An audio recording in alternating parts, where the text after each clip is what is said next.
All the networks pay millions of dollars to get sports on their airwaves because people watch it, and then they use games to promote their upcoming programs as well. So sports is a draw mainly for the male viewer because the male viewer tends to have the purchasing power, and also some sports like the NFL get female viewers as well.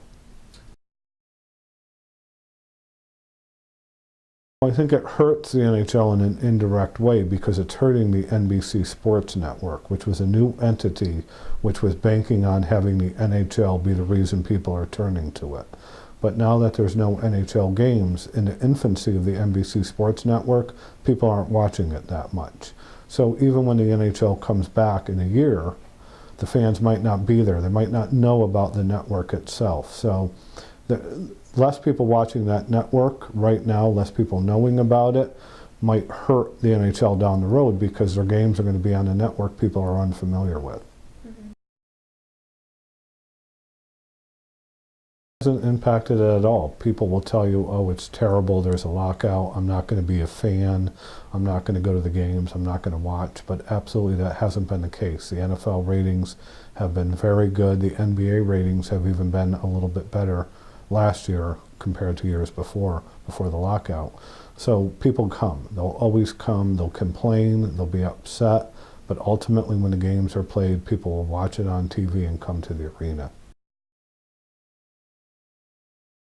And the baseball did get hurt in '94, no doubt about it. And it took the steroid era to bring them back, to take the home runs and bring people back. I think baseball's different. It's 162 games. It's a long summer commitment. And people were a little bit hesitant to make a summer-long commitment following 1994. Also, the game wasn't as popular as it was. There was a decline before the strike or the lockout. So you can't say it was all the lockout that led to lower attendance. It had a part of it, but attendance was dipping before that as well. Baseball is tradition. And I think people were upset with losing the World Series, but people were still coming less and less to the stadiums before the strike. The strike was just like that ultimate blow. Football is popular. Football is a very TV-friendly sport. Football has done a good job marketing towards women, marketing towards young, old, rich, poor. It doesn't matter. Football has really done a good job bringing in a wide audience. So maybe a little, but still I think it has more to do with football's popularity in terms of marketing and its product than people being upset with baseball. Yeah, I don't think there's a cross-pollination of fans. I don't think a fan says, well, I love the NHL, but they're not here, I'm going to go to the NBA. I don't think so. If anything, college basketball probably benefits because it's a little bit more of an exciting, fan-driven sport, college basketball, more than the NBA. NHL people know, fans of the NHL people know, the regular season means very little in the NHL. Same thing with the NBA. So if I'm a fan of the NHL and I don't have those regular season games, why am I going to watch a meaningless NBA game? Maybe I'll be attracted to the pomp and circumstances of a college basketball game, but I don't think those two audiences cross-pollinate. The NHL is a niche product. The NHL is popular in Canada. The NHL is popular in 7 or 8 cities in the United States.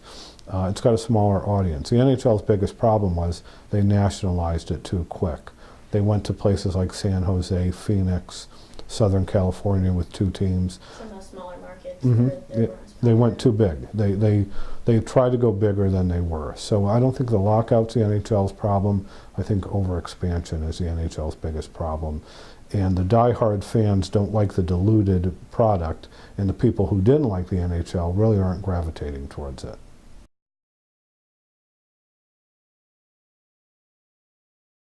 It was becoming a nightly story that was hurting the NFL brand, where the constant negative coverage was hurting the NFL brand.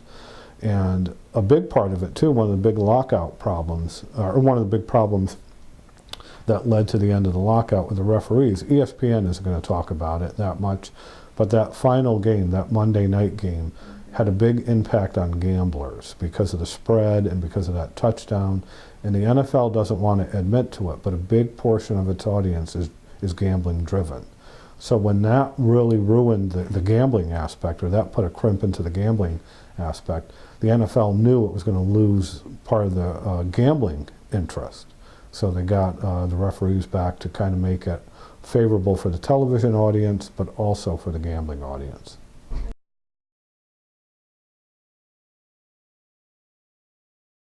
Well, it's a cliche, but it's probably the case, is the lower minimum wage worker who works at the stadium, sells popcorn, sells, beer vendors. They make their money on how much beer they can sell and the quantity they can move. So if there's no game to be played, there's no beer I can sell, there's no commission I can make.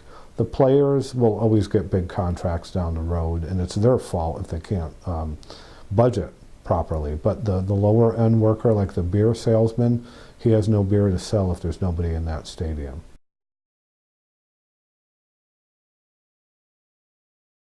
It's collective bargaining. It's unions versus management. It doesn't matter what sport, it doesn't matter what industry, you're always going to have management and employees butting heads. It just happens to be on a big stage when it's professional sports.